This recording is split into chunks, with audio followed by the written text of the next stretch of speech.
Audio Jungle.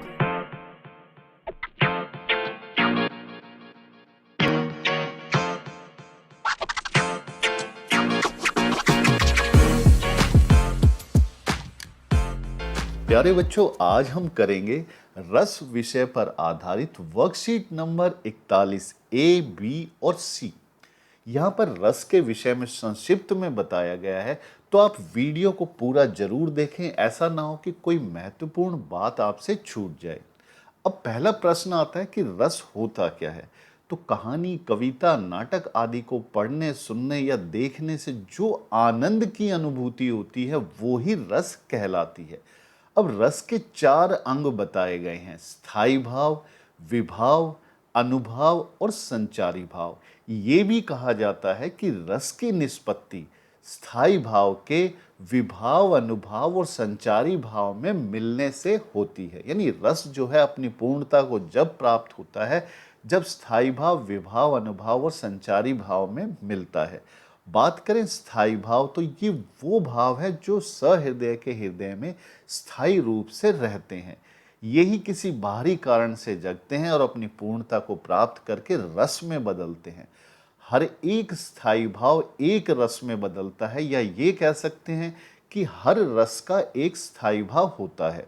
Bharat मुनि के अनुसार नाट्य शास्त्र में रसों की संख्या 9 बताई गई है, लेकिन अब वात्सल्य और भक्ति रस, इनको और जोड़ दिया गया है और इनकी संख्या कुल हो गई है 11।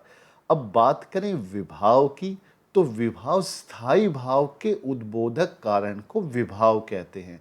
यानी वे कारण जो स्थायी भाव को जगा देते हैं उसे हम विभाव कहेंगे। विभाव के 2 भेद हैं: आलंबन और उद्दीपन। आलंबन यानी जिसका आलंबन या सहारा पाकर स्थायी भाव जगते हैं उन्हें आलंबन विभाव कहते हैं। इसके 2 भेद हैं: आश्रयालंबन और विषयालंबन। आश्रय यानी जिसके हृदय में स्थायी भाव जगता है, और विषय जिसे देखकर स्थायी भाव जगता है। अगर मान लीजिए हीरो के हृदय में हीरोइन के लिए यानी नायिका के लिए प्रेम जगता है, तो जो नायक है, हीरो है, वो आश्रयालंबन होगा और जो नायिका जो सामने है वो विषयालंबन होगी। अब ऐसे ही उद्दीपन विभाव, जिन वस्तु या परिस्थितियों को देखकर स्थायी भाव उद्दीप्त होने लगता है, यानी जगता है और तीव्रता को प्रदान करता है, जैसे बाहरी वातावरण या और चीज़ें। कुछ उदाहरण यहाँ पे दे रखे हैं, आप उन्हें पढ़ लें। अब बात करें प्रश्नों की, तो रस किसे कहा गया है। अब हम ध्यान करें जो बातें हमने पहले पढ़ी हैं। तो आनंद की अनुभूति को रस कहा गया है।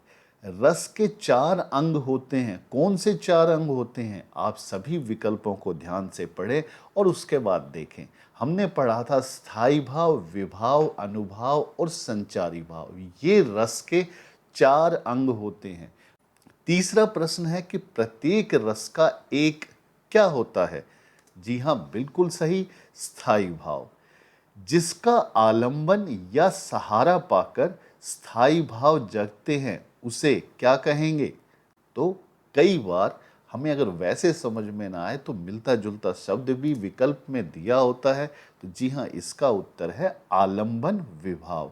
पांचवा प्रश्न है, जिन वस्तुओं या परिस्थितियों को देखकर स्थायी भाव पुष्ट होता है उसे क्या कहते हैं? उद्दीपन विभाव। बहुत बढ़िया। अब चलते हैं 41 बी वर्कशीट की तरफ। यहाँ पर भी वो ही बातें बताई गई हैं, कुछ नई चीज़ें हैं जिन पे हम ध्यान दे लेते हैं, जैसे अनुभाव। तो मनोगत यानी मन में उत्पन्न भाव को व्यक्त करने वाली शारीरिक प्रक्रिया अनुभाव कहलाती है। जैसा कि आपने देखा होगा, किसी व्यक्ति के हृदय में भय पैदा हुआ। अब भय पैदा होने के बाद वो सफ़ेद पड़ सकता है, उसके पसीने आ जाते हैं, या वो हकलाने लग जाता है, बेहोश हो जाता है। तो ये सारी जो चीज़ें हैं जो हमें बाहर बताती हैं कि उसके हृदय में कौन सा भाव पैदा हुआ है, ये ही अनुभाव है। इनकी संख्या 8 बताई गई है, जो यहाँ पर दी हुई है, आप देख सकते हैं। अब अगला है संचारी भाव। जिस समय स्थायी भाव जग जाता है और वो पूर्णता को प्राप्त होने लगता है, तो इसी प्रक्रिया के दौरान कुछ भाव हमारे मन में आते रहते हैं, जाते रहते हैं, उनका आना जाना चलता रहता है और वो बहुत ही कम समय के लिए आते हैं। उन्हें ही संचारी भाव कहते हैं। ये पानी के बुलबुले की तरह होते हैं, बनते रहते हैं, बिगड़ते रहते हैं। इनकी संख्या 33 बताई गई है। तो आप इसको देख लें। और जैसा कि हमने पहले देखा था कि रसों की संख्या 9 थी आचार्य भरत मुनि के अनुसार, लेकिन अब इनकी संख्या 11 हो गई है। यहाँ पर एक टेबल दिया हुआ है जिसमें बताया है कि कौन से रस का स्थायी भाव क्या है, यानी कौन सा स्थायी भाव बाहरी किसी कारण से जगकर किस रस में बदल जाता है। तो आप इस टेबल को बढ़िया तरीके से याद कर लें, ये आपकी परीक्षा में बहुत मदद करेगा। चलें प्रश्नों की तरफ।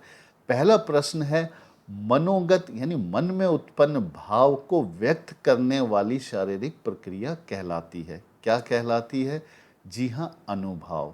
रस के 4 अंग होते हैं। फिर से वही प्रश्न पूछा है, तो स्थायी भाव, विभाव, अनुभाव और संचारी भाव। अगला है, श्रृंगार रस का स्थायी भाव क्या होता है? तो श्रृंगार रस का स्थायी भाव आप देख सकते हैं, रति यानी कि प्रेम। तो ये इसका स्थायी भाव है। चौथा प्रश्न है, जिसका आलंबन या सहारा पाकर स्थायी भाव जगते हैं उसे क्या कहेंगे? उद्दीपन विभाव, आलंबन विभाव, अनुभाव या संचारी भाव? जी हाँ, आलंबन विभाव। वीर रस का स्थायी भाव क्या होता है? भय, शोक, उत्साह या ममता? जी हाँ, उत्साह। तो इसमें आप जरूर देखें कि बहुत से बच्चे कंफ्यूज हो जाते हैं रौद्र रस के स्थायी भाव में और वीर रस के स्थायी भाव में। रौद्र रस का स्थायी भाव क्रोध होता है और वीर रस का स्थायी भाव उत्साह होता है। पंक्तियां भी कुछ मिलती जुलती सी हमें नजर आती हैं, तो उसको थोड़ा सा ध्यान से पढ़ें और समझें। चलें अगली वर्कशीट पे। तो यहाँ पर भी उन्हीं बातों को थोड़ा बारीकी से हमको बताया गया है, आप इसे पढ़ लें और फिर से चलते हैं प्रश्नों की तरफ। पहला प्रश्न है, यशोदा हरि पालने झुलावे, हलरावे दुलरावे मल्हावे, जोई सोई कछु गावे, पद में कौन सा रस है? तो हम देखते हैं कि जो यशोदा है वो झूला झुला रही हैं श्री कृष्ण को। तो यहाँ पर जहाँ पर भी माँ और बेटे का प्यार हो, उसकी हरकतें बड़ी अच्छी लग रही हों, तो इस तरह के वात्सल्य रस वहाँ पर होगा। दूसरा है, चमक उठी सन 57 की वह तलवार पुरानी थी, बुंदेले हर बोलों के मुंह हमने सुनी कहानी थी। जी हाँ, यहाँ पर झांसी की रानी लक्ष्मीबाई के बारे में बताया गया है, उनकी वीरता का यहाँ पर जिक्र है। तो यहाँ पर वीर रस होगा। बोले चितै परसू की ओरा, रे सठ सुनैउ सुभाउ न मोरा, बालक बोली बधो नहीं तोही, केवल मुनि जड़ जान ही मोही, पद में कौन सा रस है? तो आपने देखा किस तरह के प्रश्न परीक्षा में पूछे जाते हैं। उदाहरण दिया होगा, आपने रस भी वहाँ पर पहचानना होगा। तो ये पंक्तियाँ यहाँ पर आपने पहचानी हुई है कि परशुराम जी को क्रोध आ रहा है, तो यहाँ पर रौद्र रस है। जरूरी नहीं है कि आपसे सिर्फ रस ही पूछा जाए, आपसे ये भी पूछा जा सकता है कि यहाँ पर जो पंक्तियाँ हैं उनमें जो रस है उसका स्थायी भाव क्या है। तो इस तरह से प्रश्न को और ज़्यादा कठिन बनाया जा सकता है। चौथा है, हमारे हरि हारिल की लकड़ी, मन क्रम वचन नंद नंदन और यह दृढ़ करी पकड़ी, पद में कौन सा रस है? तो यहाँ पर श्रृंगार रस है। मेरो मन अनत कहाँ सुख पावे, जैसे उड़ी जहाज को पंछी पुनी जहाज पे आवे। तो यहाँ पर भक्ति रस है। तो इस तरह से हम पढ़कर सारी चीज़ों को समझकर अपने प्रश्नों के उत्तर लिखें, जिससे परीक्षा में हम बहुत अच्छा कर सकते हैं। अब एक वर्कशीट और है जो इस बार आई है, वो है 42A, जहाँ पर राम लक्ष्मण परशुराम संवाद का अंश दिया हुआ है। आप इसे ध्यान से पढ़ लें। इसके बाद यहाँ पर कुछ शब्द दिए हुए हैं, जैसे चितई मतलब देखना, जड़ इसका अर्थ है मूर्ख, भूप मतलब राजा, सठ यानी दुष्ट, कोही यानी क्रोधी, विपुल यानी बहुत। तो यहाँ पर इसका भावार्थ भी दिया हुआ है जिसे आप ध्यान से पढ़ सकते हैं। उसके बाद हम बात करेंगे प्रश्नों की। हम बात करेंगे पहले प्रश्न की, परशुराम ने अपना स्वभाव कैसा बताया? तो आप सभी जानते हैं कि अत्यंत क्रोधी। किसने कहा मैंने अपनी भुजाओं के बल पर पृथ्वी को राजाओं से विहीन कर दिया है? जी हाँ, परशुराम जी ने ये बात कही है। कुल शब्द का अर्थ है, जी हाँ, परिवार। चौथा प्रश्न है, भुजबल भूमि भूप बिनु कीनी, इसमें कौन सा अलंकार है? तो हम देखें यहाँ पर भ भ भ इस वर्ण की बार बार आवृत्ति हुई है और इसकी वजह से ध्वन्यात्मक चमत्कार उत्पन्न हो रहा है, यानी कि ध्वनि जो है बड़ी अच्छी आ रही है। तो यहाँ पर अनुप्रास अलंकार है। पांचवा प्रश्न है कि परशुराम स्वयं को किस कुल के लिए द्रोही या घातक बताते हैं? तो आप ये पहले पढ़ चुके हैं, वो क्षत्रिय कुल के लिए स्वयं को द्रोही या घातक बताते हैं।